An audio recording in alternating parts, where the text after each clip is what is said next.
more than interesting, it is the difficulties what you come across in a project. If you can handle that, that is your achievement and you feel happy about it. You're about to enter the Archgyan Podcast. Archgyan Podcast. India's first and very own architecture podcast, where you'll hear the insights, experiences, and journeys from India's leading architects. No matter what your skill level is, together we'll build on our knowledge and share architecture's greatest stories ever told. Now, here's your host, Manish Paul Simon.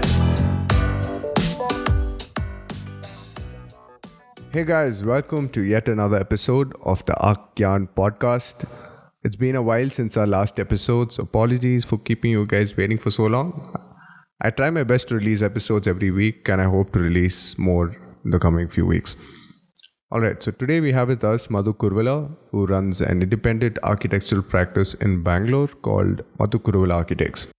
He has completed over 75 plus build projects in Bangalore and surrounding cities over a span of 10 years. His projects range from residences, interiors, hospitality, commercial, and also retail, and all these projects have garnered him various awards and accolades. Here's a small fun fact. Madhu Kuruvilla Architects was the first firm which I joined post-graduation, and I personally learned quite a ton from Madhu sir. So this episode is really special for me. So on this episode, Madhu sir takes us on his journey in architecture, right from his time in SIT Tumkur to working for a renowned architecture firm in Bangalore, and finally starting off on his own. Since the theme of this episode is business of architecture, we discuss topics such as how do you start a firm, how much do you charge your clients, hiring your first employees, how do you build contacts, the importance of knowing Vastu as an architect, and loads more. We have written extensive show notes for this episode, which is available on our website, that is archgyan.com/20.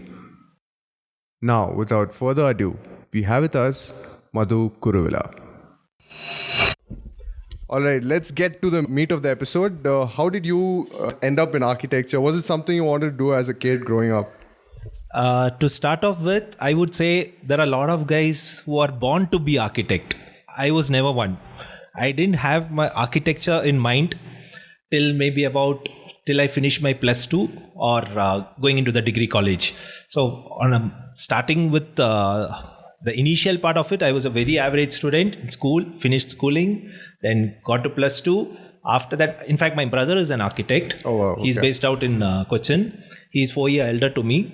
That was when I got exposed to architecture. Mm-hmm. But still, I was in two minds taking up architecture. Right. So when my turn came, once I finished plus 2, I had options, the regular options, not like these days you have too many options. So you did science and math? Yes, okay. Science and math. And that time there were not many options. Right. So comparatively, compared to all other things, I felt architecture was better. Okay. So that's actually picking architecture didn't take time for me too much. But picking the college took a lot of time. Because during that time, Kerala had very few colleges. I think only 2 colleges had.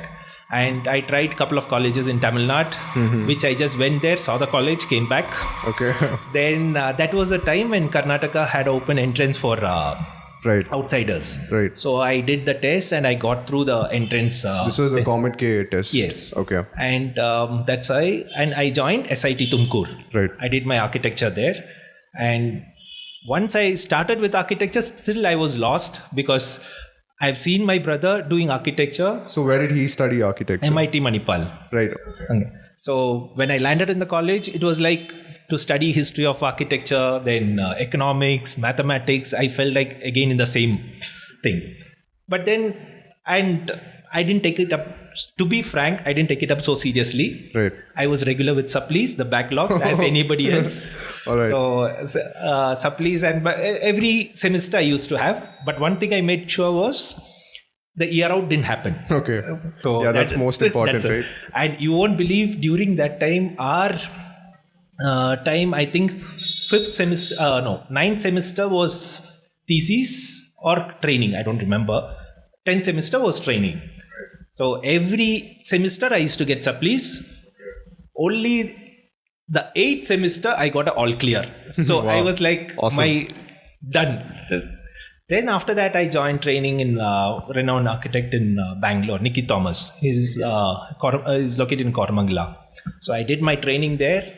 After training, once I finished my college, I worked for about, I think, 4 or 5 months there. Let's backtrack. So the college where you joined, you were one of the first batches or?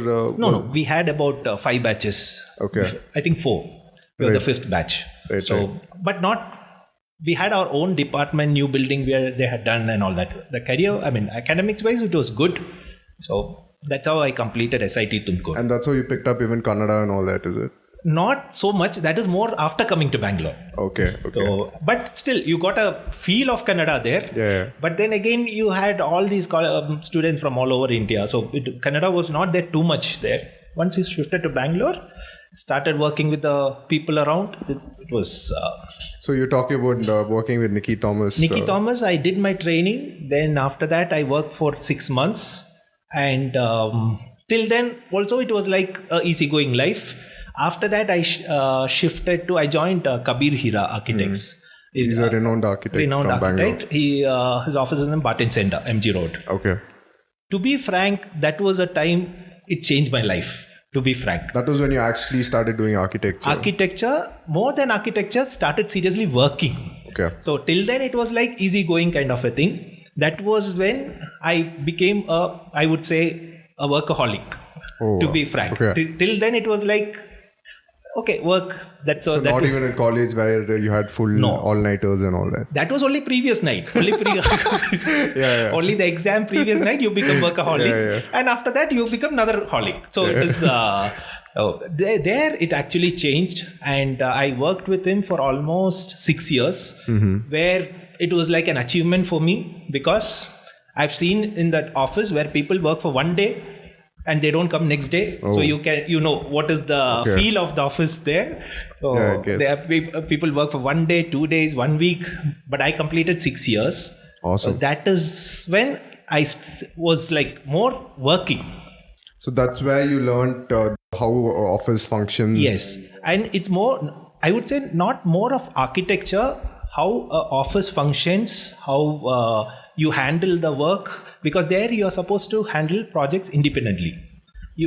Not like other offices where you have a main architect, you have associates below that, you work in a team. Here it's like you work directly with him. Mm-hmm. That's right from the get-go as soon as you joined, or was it? Initially, maybe 6 months.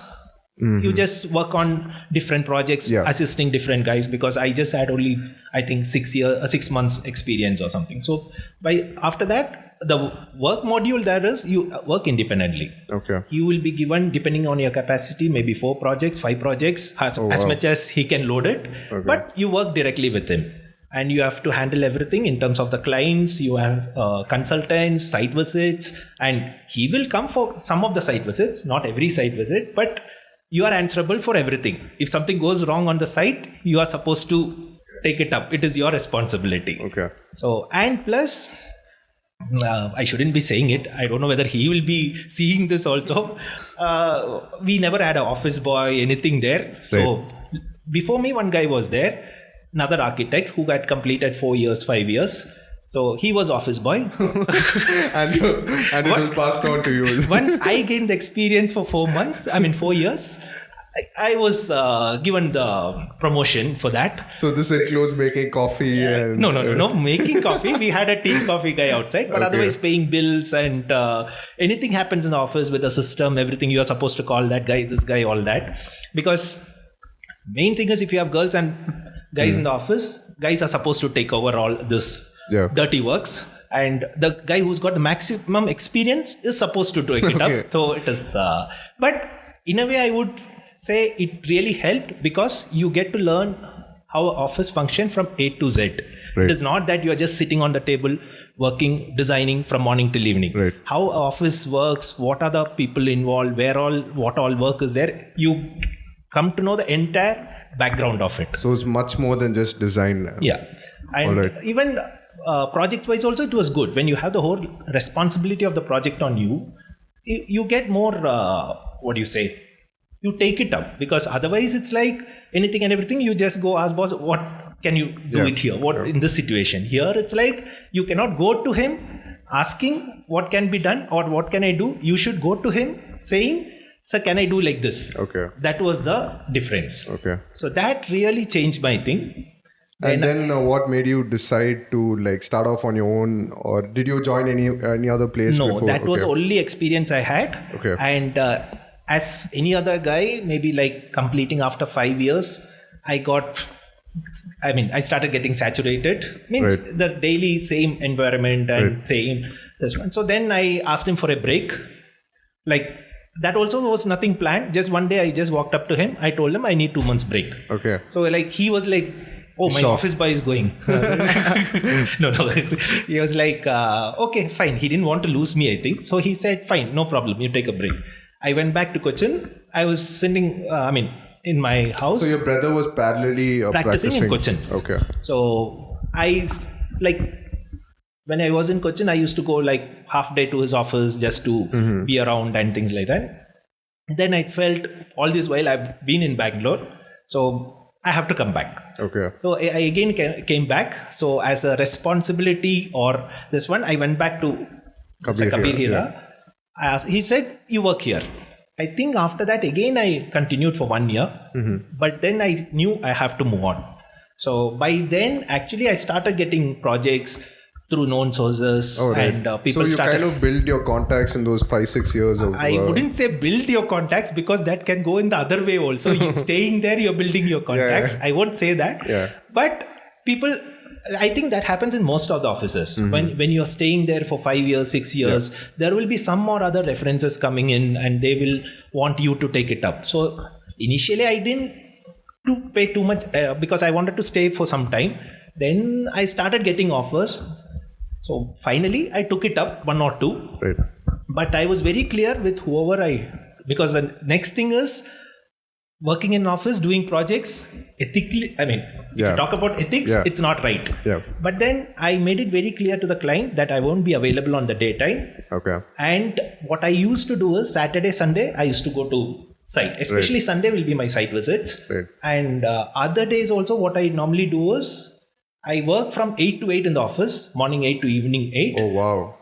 And then 10 to 12, I work on my projects. Oh, wow. That was I used to religiously sit and work on Monday to Friday, 10 to 12. After coming back in my house, did you get burnt out working for so long? And when I started with Kabir Hira, he also is a kind of workaholic. Okay. It means at his age also, what happens is some people, when they work for so long, they start to take easy. Okay. Like, okay, employees are there, they'll work. But he also is like, he will put his mind into each and everything, but you are doing the project, but he will be there. So that somehow got into me also. So, and during that time, I don't know, I never felt that I'm working 12 hours a day. Because 10 to 12, you get fresh thinking it is your project. Next day it is, But back then, Bangalore traffic and all was not there, right? Yeah, so that was easy. Yeah. And Sunday, it was very peaceful. Yeah. Now, Sunday itself, you can't go out. Yeah.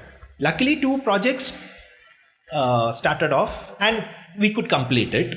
Then there were a few other guys, but that 1 year was otherwise not like when I started, straight away I started taking project. Only that last 1 year. And when it went on to 6-7 projects, that's when I decided, now I can't, either I should stay there or I should stay out. Correct. So that made me take the decision. Awesome. So for the listeners, this would be more about the business of architecture. So when you took the first few projects, right, how did you come up with the fees, or how did you approach your clients?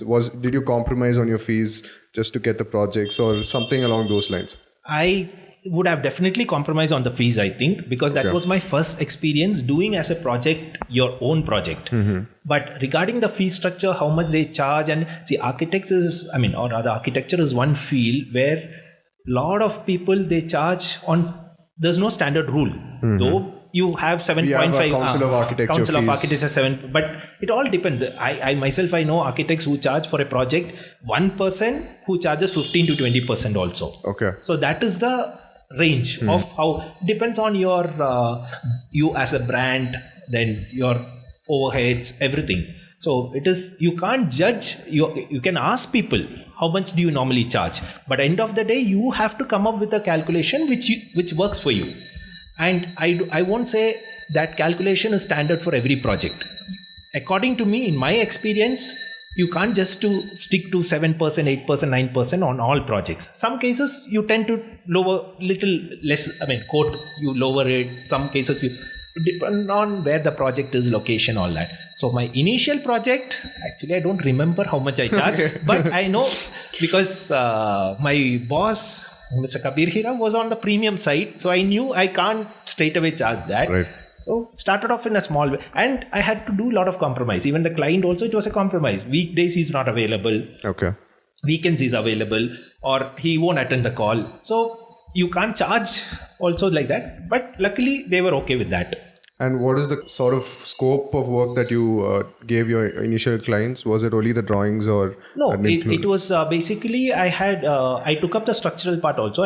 By then I knew a lot of structural consultants who work. So they were also very accommodative, and the entire scope remained the same. Only thing is and what I made sure was most of the projects during that time, we tried to freeze everything before starting the site, right, on site. So then it is nowadays it doesn't happen, because that time people never used to ask so many changes. Now it is till you hand over the keys, last minute also they might say, oh, some change here. Yeah. So at that time it was still okay. And the projects also were like that. Clients also, I would thank the clients also for that.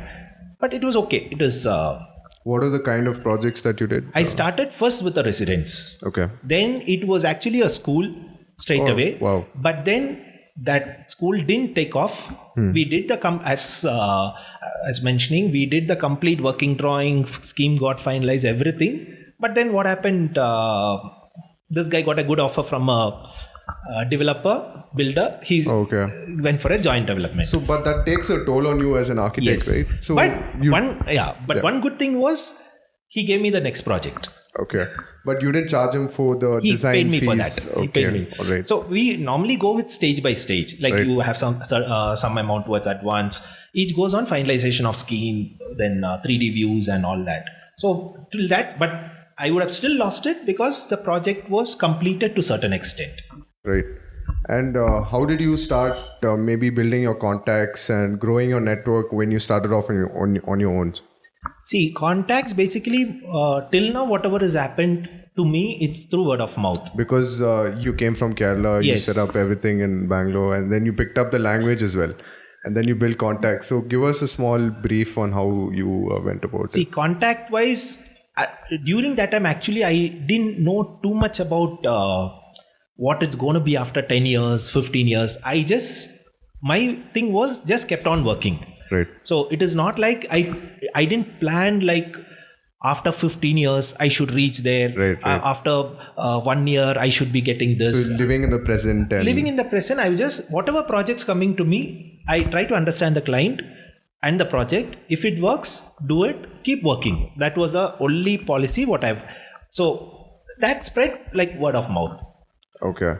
Yeah. So, what are the kind of registrations that an architect needs to maybe practice in India? Before going into the registration, I would say, see, now architect, what he starts with, you had asked me, how did you start off? Yeah. In terms of from an office where you're working, how did you start off? Yeah. So I would add to that, I started just with a laptop. Okay. So it was when I came out from the office, it was I just made one room of my house in the office. Mm-hmm. I just started off alone, just laptop, and started working. Okay. So it is architects is one thing where one laptop is good enough for you to do your profession. Yeah. So you keep work. Earlier it would have been drawing board, but now things have changed. It would be a laptop. So from there it moved on. So it is it was a one room in my house, which was my office, one person, me working. After that, I got another one guy. Okay. Then I shifted to another house where garage I made it into office. Oh, okay. So I thought actually the garage was your first office. My earlier office, there was Luckily, there was one room which I made it into the office. So to give our listeners a small context, I was working Madhus's office, which was his garage. And it was pretty cool. He was sitting right next to me, and we had like a lot of interactions on design and architecture. So that was the small way of how an architect grows and becomes a mine. I would say it started with me alone first. Then I had another guy. Okay. Then in the garage when you were there, it was 2 guys. Right. So then it became 4. Now I have 6 in a different place. So let's backtrack a little bit. So you started off on your own, right? So when did you decide that you need to start hiring people? And see, hiring people, it depends on each person. See, you can't just blindly, your overheads always you have to keep a check on it, because initial days your architects, you're doing a lot of compromise, maybe like in terms of getting the projects. Then what is the fees you get? You are not structured. Right. It takes time for you to understand what is the thing, what I end up with end of the month or end of whatever year. So it's through a series of experiences that it's an experience. Okay. So, but hiring people, what I adopted was try to keep it very less beginning, though you have projects, but main thing is your deliverables. See, any client will appreciate you if you give them the drawings or the details or whatever they ask on the right time. That is more important, which helps you grow.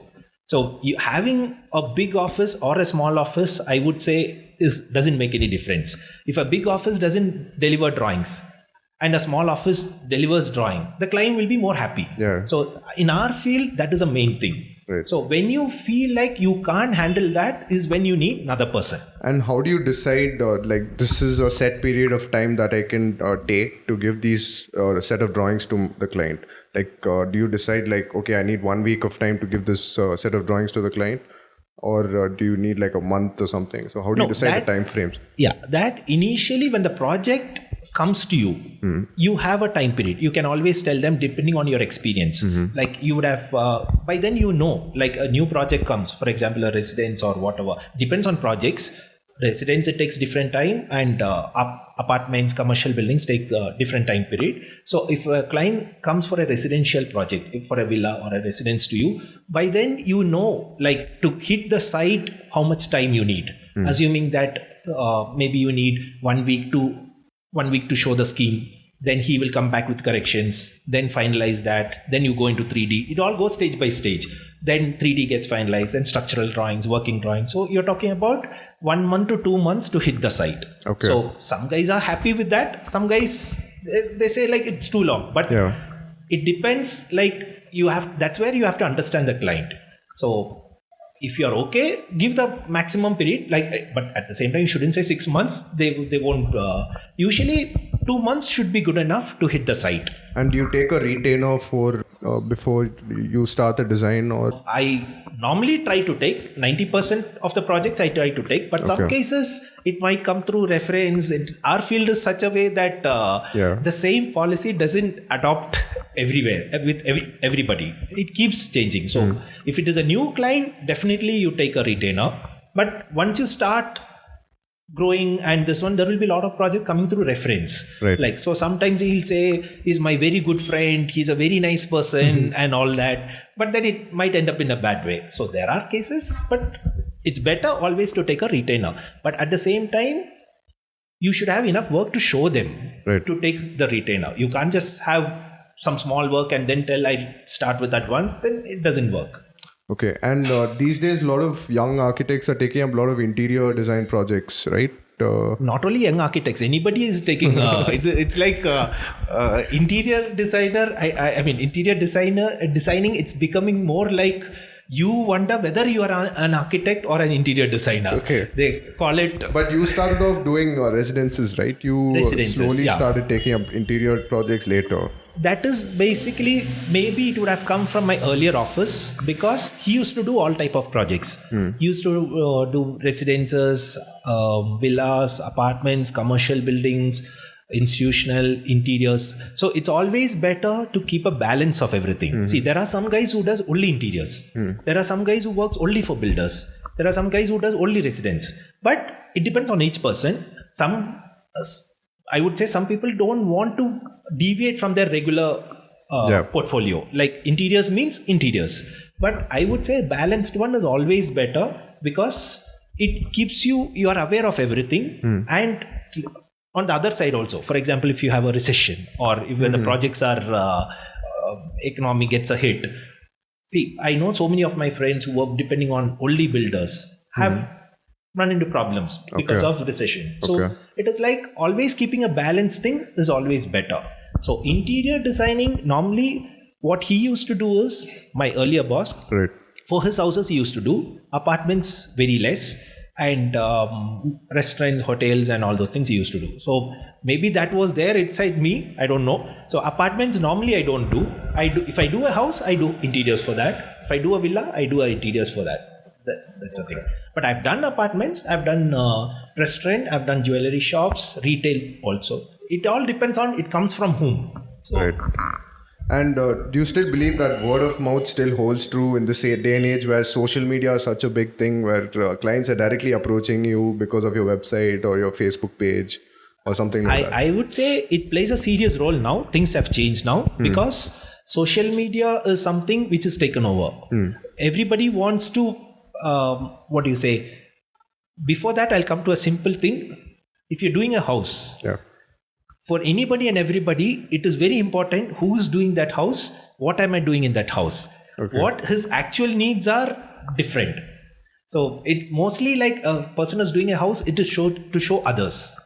Like he should have the latest, what is there in the trend, everything should be there. As people just forget. That's the reality in India, I guess. He does it, it's like housewarming ceremony. If somebody comes, what would they say? Oh, you have gone for this design. This was like 5 years back. So nobody wants to hear that. So that's not, that shows that architecture is not practiced in its true sense in India, right? Because it is not about, architects are mostly clear. See, there are architects who practice different styles. It's not like only one style he follows. He can accommodate any style. It is a client who is confused, some cases, because they don't know, they want to stay up in the market. So if one guy is showing something, the other guy is showing, he's confused whether that will fit for him, his kind of a lifestyle, if his kind of a house, he is blind towards that. For him, appreciation. Yeah, so in the neighborhood, he should be known for his houses. He has spent so much for the house, that is more important, and what is provided, all that. But so, how as an architect, like we as architects can intervene and maybe tell our clients that no, it's not just showing off. It's more than that. We can incorporate maybe sustainability or have a better way of approaching design. And see, we can, first thing is when the client comes to you, when you talk to them, you try to understand what is requirement are. I mean, so not all clients are those types which not want all, to show. It is like there are, basically first thing for an architect and client, the wavelength should match. What work he does, what work he expects should match. Otherwise, see, now simple thing is a client who's looking at a contemporary one, architecture. Somebody is doing a traditional, architect who's doing a traditional, he will never match. Whatever he shows under the sun, he won't like. So that it's a duty of the architect to speak to the client, to understand what are they looking at. And I would say if there are architects and there are some projects where we have to say no, because nor you will be happy doing that project, nor he will be he will be happy. So you have to understand in that short time what his requirements are, what kind of a look and feel he is looking at, what is his expectation. If it is not it's not gelling with you, I would say it's better to avoid it. Maybe it's about money, but then you'll have more problems. Right. What are the types of architecture, like clients, do they look at mostly contemporary type buildings, or what are the types? What is the percentage of now anything design? And everything is contemporary only. There is nothing more. So to you would say even your design is more contemporary oriented? I wouldn't say it's because contemporary, there are different ways of doing it. So each person looks at it in a different way. So somebody who's done a contemporary building, maybe I would say it is something else. So same thing, but the context of contemporary is changed. Everybody thinks like just putting glass, putting boxes, everything is contemporary. Even the clients also. Even the clients, when they come to you, lot of people would have experienced. They would pick one from that house, one from this house, 10 houses, they'll pick each and everything and they want it in their house. So that never happens. So that is percentage wise, if you talk about, traditional is still less, but there are guys who come and ask for traditional because they just want to, they are like fed up with this contemporary. They want something traditional or any other style. But 80% they go for contemporary because others will say, if you do a traditional building, you have done a traditional building which is 20 years back. So it's all about others. I would say it's all, but there are some clients who are very clear what they want, and that then if you get that right line between you and them, it is very smooth and very easy. Okay. And while I was working in your firm, right, there was a lot of projects where Vastu was a very critical thing for the clients. So what is your take on Vastu, and do you think as architects we need to know the ins and outs of Vastu compliant houses and buildings? I do houses only with Vastu. Oh my God, that's a good revelation. No, I've been made like that by now in this last 8 years, 10 years. It is like now if I sit with a plan, the basic Vastu automatically comes into it.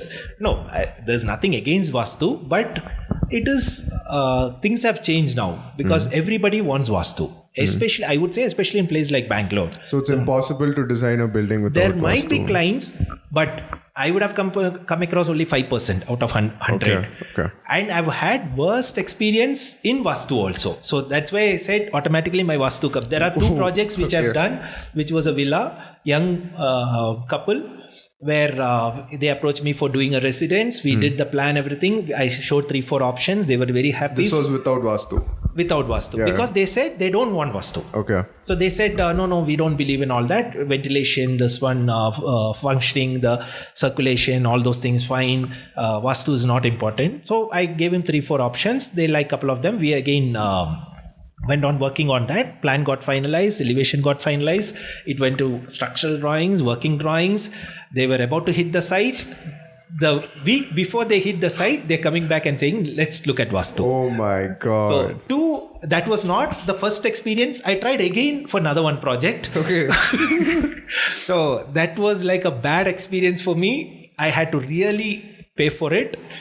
Then I changed the whole plan, again got back to Vastu. But you were compensated for doing the drawings again? I would say no. Oh. Because I don't know. I had to completely replan the whole thing. And then that plan was approved. Again, it went into the whole stages of work and we have completed the house also. So that way, after that, the two projects were a learning experience. Everything is a learning experience when you do your own. So it is, you would have done 50 houses, but then 51st house is again new. So it is, after that, if they come, first thing I ask is, do you want Vastu? Okay. So if they you say, make it clear. It is better because it's not only about something having against Vastu or going with Vastu. It's like working for 2 months on a project and then when it's going to hit the site, you have to change the whole thing and you get little disturbed.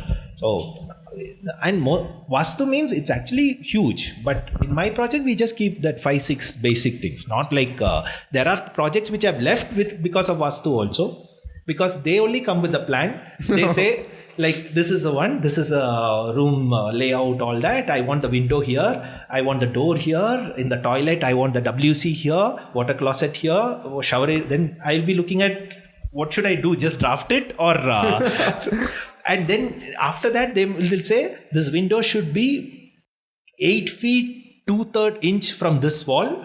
This window size should be 4 feet 11.5 inch. Wow. So it is like, better get a draftsman and do it and construct the house. So who gives them this advice? Is it Vastu consultants? Oh, okay. They are the rich people here. Nothing against Vastu guys, but they blindly believe and because it's Vastu's more become like a fear factor more than anything. Yeah. It is like they are scared of what they will lose if they don't do. What they achieve, you never know because that comes after 10 years and I don't know what serious. But some guys are they blame it on the Vastu. Right? Vastu. And that's when they get really like if they do, after considering this basic 5 things also, there will be some guys coming and saying, oh, that should have been here, this should have been there. Everything fine till something goes wrong. If something goes wrong, they tell, this architect, this work, I told him to put the window there, he's put it this side. But I don't get to all that. Basic things like you have your entrance north or east, then highest point of the building, master bedroom location, kitchen location, then water underground position, water tank, all those things we keep. Okay. So you have a family and then you have an office, you have 6 people working under you. So time management is very essential as an architect, right? So how do you manage your time, and how would give us some advice on managing time? So I as I told you before itself, like when I started working, after that when I joined another office, that's when everything got shaped up in my architecture side. Other side, if you see, I was initially I was working from home. So my wife also, she's an architect, but she works for a different company. Right. So I have 2 boys, so which is more tough to handle. So it is like but I initially I had the office and house together when I just started off. Then my garage was my office. So always, and we are from different place to Bangalore. So end of the day, you get your parent support and all those things once in a while. It's like lottery for you when they come in. So otherwise you have to manage your show. So I always prefer to, some guys won't agree, but I would prefer home and office close by. At least at present my office and house, home, it's about half a kilometer. Okay. So I prefer that way, but a lot of my friends have told me, a lot of guys have told me, no, you get disturbed, and because there will be a lot of disturbance with family around and things. But I feel I can manage because I feel happy that way. I don't prefer office being like 1 hour from your house, and I prefer now it's about now half in Bangalore, if you have your house 1 hour or many kilometers away, exactly because now exactly half a kilometer is my house and my office. So anything I can get back. She goes in the morning, comes back in the evening. So, but hers also is like flexible. So otherwise, I feel I know a lot of architects who dedicates only for architecture. Okay. So I'm not that a person. I have my own things. I take it very easy. So in between, I might go home. At times I go home, have lunch, and come back. So if my boys have come back from school, I might play for half an hour and come back. Oh, nice. So it is if they are playing there, so I might play for half an hour and come back. So it is all, it's manageable, is what I say. So that's how cool an architect's life is. And even they come to office sometimes. Oh, awesome. Evenings they come, they know all my employees. So in fact, you are a chess master. I did play with Johan. They still keep telling me about the moves, what you have taught me. What they do is evening when I go home, they'll come and call me. Appa, come, let's play chess. So suddenly one new move will come. So they'll say, Manish taught me. This is what they'll say. So to give you guys some context, I used to play chess with Madhu sir's children. It was good fun, and they definitely learned a lot and beat me once as well. In fact, they have made the office guys play cricket also with them. So it is like all the IT big companies, they have sports facilities, and so my kids are the entertainment awesome. thing. And how about managing time with your clients? Do you set like a schedule with your clients? Do you tell them that, okay, I have time only to till so much and then I have to head back? Do you keep a strict schedule with them? See, normally clients, it's a tough thing to handle because you should handle in a way that there are, I know my friends who are very stubborn on their timings, but I feel clients, it's a little difficult thing to handle in terms of if you are having a meeting, you can't just tell, no, I have another meeting, I have to go. So it depends on your personal skills, how you manage it. Okay. But otherwise also, I feel that's the advantage when you have word of mouth clients. They get more accommodative. Now, if anybody and everybody, it's like you talk about everybody are in meetings. You ask somebody, I'm in a meeting, I'll call you back. So I do that because I don't allow the other client to disturb me when I'm in a meeting with some other client. So, but they are accommodative. They'll say, For example, I remember you had a client who was doing a residence. So he used to come to your office and just sit the whole afternoon, just keep chit-chatting for no reason, right? So how do you deal with those kind of clients where they don't leave till you actually tell them, okay, now you have to leave? No, that's what I do these days now. So everything is a learning experience. You get different type of clients. Now a client behaving, you know what type he is going to be. So those areas, what I do is when I give a timing for the client, I keep a 2-hour buffer. So it is like during that 2 hours, I also get a stress buster. It's like I relax myself, and that happens more, I would say, with, I shouldn't be saying on this, but more with builders. Right. Because not only builders, clients also happens because they are treating you as their main part of the family. Like he's doing my house, he's doing this one. So they like to sit and talk to you. And still I have clients like that who there is, if I go, the projects which I do for builders, if I go to their project, they'll make me sit there. Meeting will be at 11 o'clock. Normally I'll be on time. So I would prefer to be early. So I'll be at 10:45. He will be there. Then he'll talk about the project. In between, they'll talk about something else. Then they'll offer you lunch. Then after that, they want to spend. It's more like they want to spend time with you. It is like that. Especially I think architects, or maybe I think chartered accountants also maybe like that. Doctors are never like that. They'll come straight to the point and they'll leave it. Architects, not everybody, few of them. So when they ask for a meeting, I'll see my work schedule where I can fit in with extra 2-hour buffer. Then I go and I enjoy it, that one, because there's no point in just getting stressed out of it. You be there, you relax and... All right. And talking about builders, did it take you some time to get associated with builders when you started off? Not too much time. But builders, it works on a different and it's way. Mostly apartments, right? Apartments and commercial buildings. That's a thing. But again, builder, one good thing is they are very clear on their side in terms of their requirements. When you do a house, it's a different thing because they have everything under the sun into their house.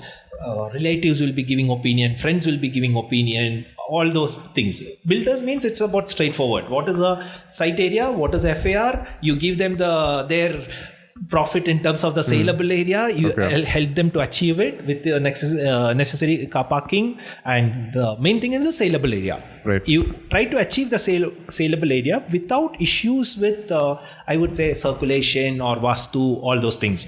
For example, apartments, when you work with the smaller builders, all the apartment they expect to be Vastu oriented. Right. Wherein big builders, they don't, it's about 500 flats. You can't achieve Vastu. So, but their client list is a different thing. These guys are more, so that way it's still okay. You give what they want.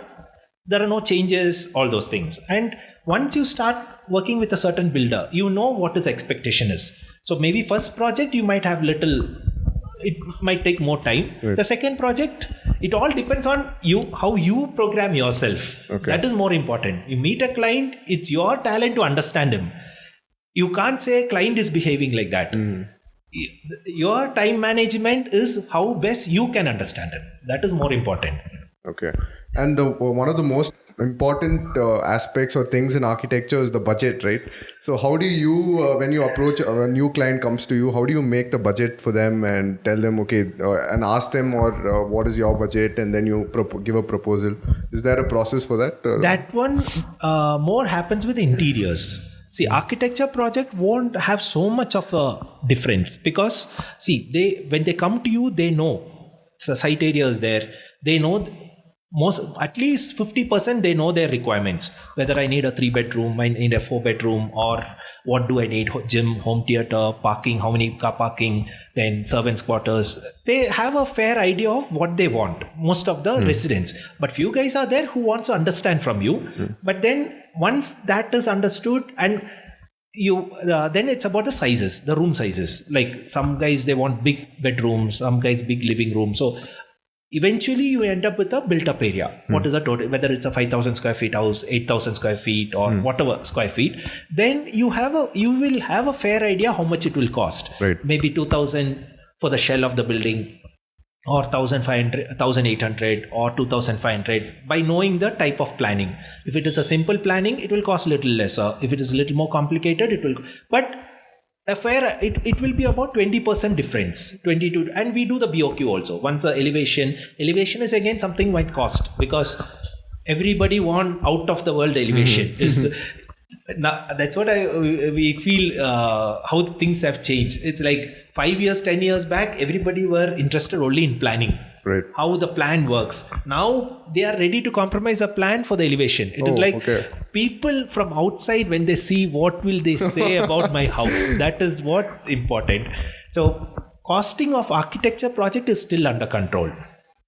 2000 might go to 2200 or 2500 or 3000 depending on the planning part of it. Per square foot. Per square feet. So again, it depends whether it is with electrical, with plumbing and all those things. Right. When you do interiors, it makes a serious difference, because interiors is something each and every material cost. Like you make a shift from laminate to veneer, there's a cost. Then in laminate or veneer, what is a price? If you do a BOQ also, you would have done with 80 rupees. Then what they like might be 120, 140. So, but you should give them a fair idea in terms of, but that actually happens like 2-3 projects you do, you will know like how much a wardrobe will cost, how much a kitchen. Though it is kitchen, again, it's little difficult because you can get kitchens from 2 lakh to 50 lakh or maybe more than that. So it is, but you need to understand what everybody will say. First thing is like, I want good interiors, money is not a problem. Okay. Very few will say, I have a budget, this much is the thing. Right. So that you need to understand. Though they say like that, you have to find out, slowly asking them different questions. But what is your experience like towards the end of the project? Does it overshoot or is it within the budget? Within the budget is little difficult. Though people might say it is, I would say within the budget never works. Means what we have anticipated, definitely there will be 15-20% difference. Okay. There are cases which is gone more than that, but that will be with the client's changes also. See, what happens is normally clients also, that's when they're getting aware of each and everything. Initially, they would have just seen one house or laminate, this one veneer or glass or whatever, flooring, false ceiling, all that. But then when they actually get into the project, when they start doing their own house, they will start getting a feeling, oh, I want this, I want that. Then veneer, I don't want this, I want to upgrade it. So cost, if the client changes and then the cost increases, they are okay with. But whatever you have considered, if it goes up, it is somehow you have to handle it. That's it. Okay, awesome. And coming back to a previous question, which was the registration, right? Yeah. Do you require any Council of Architectures? See, Council of Architecture definitely you require, because that is like a duty to have it. Yeah. So I would say there are people who still don't have it. Okay. I know, but then I would say you should have it, Council of Architecture. So it's like you are an architect kind of a thing, and it helps in so many things also. Like if see, because you have Council of Architecture, nobody is going to give you a project. That is a different story. Or maybe nobody will take away the project from you also. It finally depends on your work, what you do, whether they're happy. It depends on. But it is what I would say, it is a requirement to have it. It is not about what will happen if you don't have it, what will happen if you have it. You should have it. What about working in cities like Bangalore? Do you need extra license like that depends. Before that, the Council of Architecture you need for one more reason. For example, if you have trainees in your office, so you have to give them the documents and the periodic, they have their list of works, what they do in the office. Everything is recorded. So week wise, I think they send it to their teachers and college. So all those areas, they will ask for your Council of Architecture. Without that, you cannot have trainees in the office. That is a must. Now coming back to place like Bangalore, one is a BDA registration. That is mandatory for practicing architect. It is not mandatory. I know my friends who doesn't have it. Okay. I have it. But it is like you are registering in a place where you're practicing. So it is like, and it helps you for your sanction drawings, all that. Right. So otherwise you can't sign on a sanction drawing. You'll have to depend on somebody else. There are people who comes and ask me for signature, but I don't do it because that's not right. Your project, you can do it. After you sign on that one, they do whatever, you are responsible for that. So main thing is BDA registration is again for the sanctioning purpose. Like you have the authority that this is my project and you're doing the sanction and All right. So you've been practicing, I think, for more than as a solo separate architect for almost more than 10 years. I think going to be 11 or 12. So when did you register your company as Madhu Kuruvilla? See, this one I have not registered my company. Okay. It's on a proprietorship. Right. So it is basically you have. I think most of the architects firms are proprietorship. I think so, because my friends also, so many of them I know, they are all or they have a partnership also. So registering the company, it's like if you want to go to a private limited or a public limited, or there are other types of, I don't know the complete legality, I'm not too much aware, but otherwise you have OPC, 1% company, right. Then you have partnership companies. There are 4-5 types of it. So proprietorship is what I have adopted, and my wife is in a firm where she's a partner. It's a private limited. Okay. So it all depends on where you want to place yourself. See, whether you want to go grow into a company where you have 5 associates, where you want to make it into a partner, or you just want you to be the main person and work. So you have to see what you want. And is it necessary to register if you have like a couple of projects, or can you just take the income to your savings account and leave it as it is? Not save. Usually you should have a current account at least, but savings account also in our profession, it's still fine. See, end of the day, if you have a firm, you have people working for you, your tax are your income tax thing, your GST are all in place. There's nothing to worry. It is not that you have to register as a company. I work from in the same way like a proprietorship. So it is like you pay your GST on time, then file your income tax. There's no hassle. It is nothing more. I have experience. For a young architect starting off on his own, do you recommend registering, or do you want him to wait for a while, maybe build a... It is, see now if 2 guys are there, if they plan to start off their own, so then you have to have a company kind of a thing. Right. But if you're individually starting, there shouldn't be a problem, because most of them, they start off like that. Okay. So that's what I've not still checked the legality so much on it, but my thing is working. It has been like that for last 10 years. So it shouldn't be a problem. All right. So let's talk more about your projects. What are nice projects that you've done, and what are the some projects which our listeners would look forward to in the future? See, what I've done is like I've completed about 75 projects. Oh, wow. I've completed. Other than that, there are so many like on the shelf, out of the shelf, on the floor. There are so many like that. So otherwise, there are about 75. And I have worked on whatever projects come in the way. Like it's not only about residential, it's not only about commercial. So if the client is good, I try speaking to them. If our wavelength match, project is good, I do the project.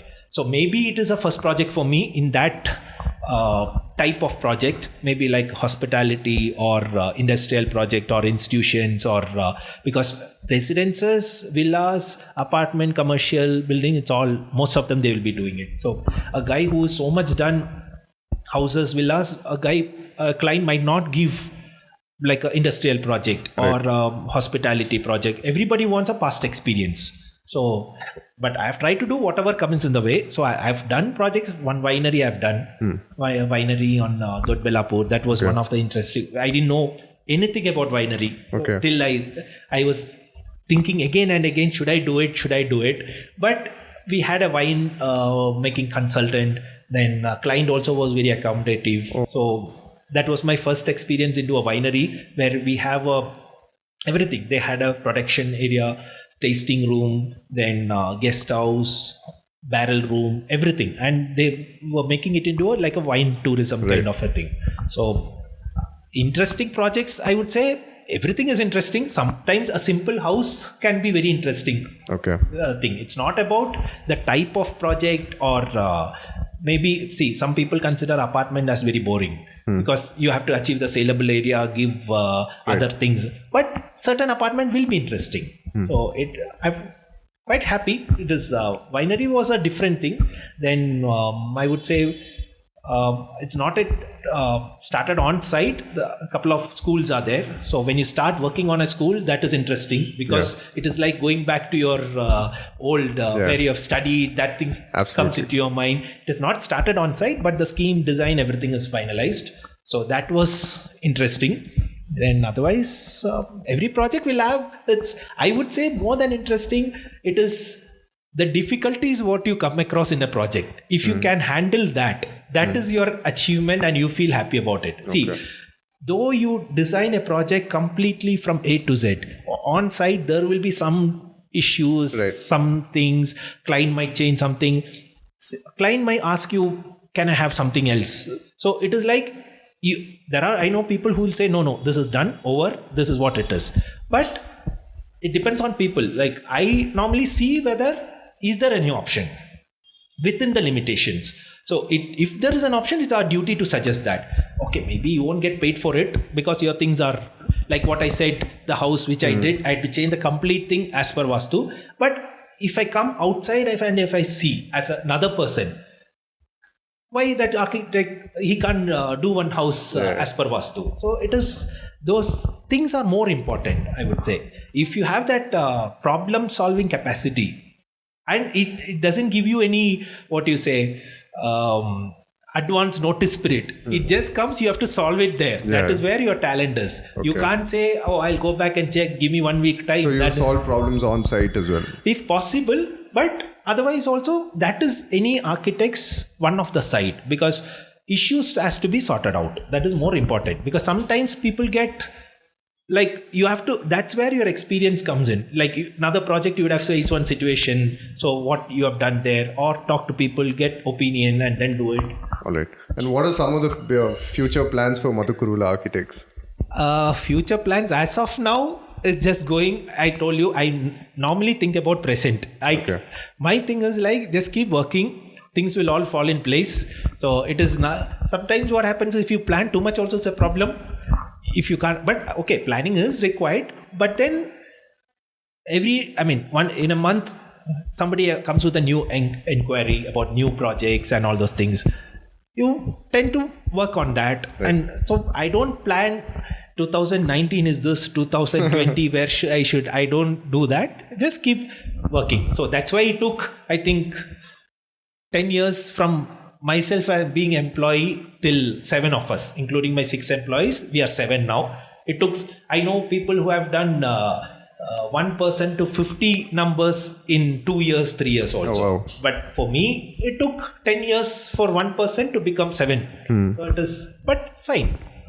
All right. And what advice would you give to young architects starting off on their own, or a lot of young architects are starting off, right? So what advice would you give to them? I think the ratio has gone much higher now compared to what it was like when we were studying, or when we got passed out. It is like we never thought like tomorrow I'll start off. Everybody, I think the mindset is changed. Now it is like, when do I start is the thing. That time it was like, I should work somewhere 2 years, 3 years, 4 years is the mindset that time. Never, I don't know, people would have started, but as far as I know, most of them have worked at least 1 year, 2 years somewhere. Now I know people coming out of the college, straight away they have started. There are guys but like that. Doesn't it, like as a client picking up an architect who has zero experience doing No, but there are clients, see, especially places like Bangalore, what happens is, it depends on the clients also. See, for some clients, money plays a important role. So definitely when a new guy comes in, here's like what I started off taking the first project, your charges fees are much lesser and compared to a renowned architect. So and Bangalore, you get all sort of clients who doesn't want to spend even a single pie also, but at the same time top of the line.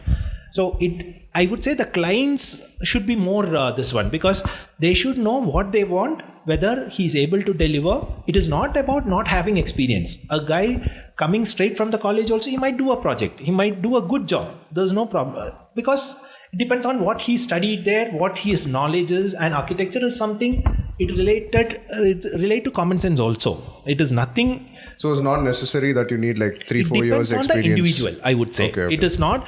if somebody has done it, doesn't mean that this guy also can go. Yeah, It is absolutely. It's a confidence what you have and the practicality side what you can look at.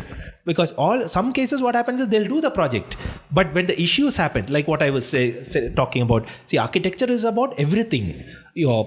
One is a concept, one is a design, circulation, functionality, aesthetics, plus you are responsible to certain extent about the electrical, plumbing, everything. So those areas also shouldn't be omitted. Everybody comes with a concept, but the workability also has to be. That comes more with experience. So the profession is being more dynamic in It this is, day. yes. That way it is, but blindly, it depends on person.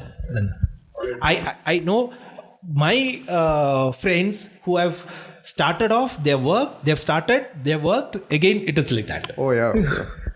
All right. So apart from architecture and all that, what we just spoke about, you're into biking, right? A lot. So how did this craze for biking come about? Biking actually started with the regular. I think a lot of them would agree with me. The same way, like when you have two elder brothers who rides bike, it starts with cycle. So it is like when elder brothers are using cycle, you want to get onto the cycle. So you might get the used cycle from them. Then you get onto the cycle. Same thing with the bike. Okay. So it is like, I think by 8th standard, I shouldn't be saying that, but still I started riding bike. My brothers, I have two brothers, elder brothers. Right. So both are good riders. Means they don't ride now. That time they use college time and all that. So it is that RX 100 time. So it is like, that's what when I started. Then my parents also were quite okay because they've seen the elder brother. So this guy also will go in that late. They know. Okay. So started with RX, there's a regular riding, all that. Then went into college, few bikes I had. Then came to SIT. There also always have had bikes. Oh. But it's about RX 100. Then once I came after SIT, once I came back to Bangalore for job, I had a Bullet. Okay. So that was also there almost 10 years with me. So proper transition from RX 100 to a Bullet, and then the new bikes which you're going to talk about. Yeah, what is then from RX 100, I went into Benelli. Oh wow! Then from Benelli, I went to Kawasaki Z800. Oh, wow. Now I have a Triumph Speed Triple. Oh, brilliant! So that's about it. And now we have good friends. And I ride keep with them. Going for long rides and all that. Weekends we normally try to do every weekend, but off late last 1-2 months is little off. But otherwise we do overnighters. I'm not the type who goes all around India for 1 week, 2 but weeks. At least South India. South India, I rather prefer, I would say overnighter works. See, each person knows what he wants. So that is more important. And what type of riding, what speeds you do, all those things, it's individual. Each individual has got his own. Seeing the other guy going in 250, you try to do that, you might land up in. So I normally prefer overnighters because 2 ways, it doesn't affect my profession also. Because my group, I know guys who takes 2 weeks, they go all over India, they go outside India, they go Bhutan, they'll go Thailand, they ride everywhere. But seeing our profession, first of all, if the client comes to know that you have a bike itself is a problem. So overnighter, why it works for me is because 2 nights, you just like any place where you have 4 hours, 5 hours, you ride with your friends, stay overnight or maybe one more night and then come back, it's peaceful. Okay. So that's about riding. But I enjoy, and weekends ride is basically breakfast ride what we do. That really helps in terms of your stress buster, because the whole week you would have had a tough week in terms of your work and clients and all that. So you go for a nice ride on a Sunday morning. Have breakfast. Maybe it is over a period of time, it might get a little boring because it's a same road. Because Bangalore, when you talk about Bangalore, you have only like 4-5 roads which you can exit out. So more than that you can't do. But I would say it is a time what is spent. Go meet them, all of us gather around 6 o'clock in the morning. Then we ride somewhere. Then we sit there, chit chat for some time. And we ride back. So the time spent is more important than the overnighter. It's other way. It's like where you head, the roads, and then the night. Overnighters are safe. No problem. We normally go to any of those resorts. We don't go just camp anywhere and everywhere. Right. That is little risky because these kind of bikes also is a problem. It's not about you being safe. The bike also has to be safe. So apart from being an architect, you're a biker. What else do you do? I play badminton every day. For 2 hours in the evening, I play. Awesome. That's the way you keep fit, is it? Trying to. So I play from about 8 o'clock to 9:30, 10. I play every day except Saturday, Sunday.